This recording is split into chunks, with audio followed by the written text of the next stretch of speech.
મોરા તે ગઢે બેઠી મોમાય, મોમાય માને બાપો.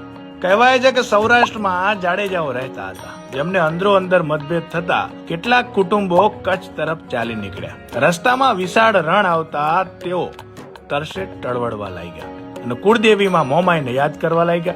માડી 16 વર્ષની કન્યાનું સ્વરૂપ લઈ હાંડડી પર સવાર થઈને આવ્યા અને તેઓને મીઠું અમૃત જેવું પાણી પાયું. કહ્યું કે મારી સાંઢડીના પગલે પગલે ચાલ્યા આવજો.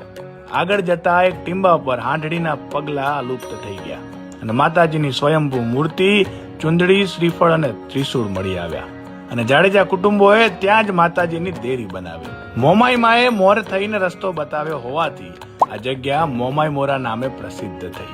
હાલ મોરાગઢ પણ કહેવાય છે.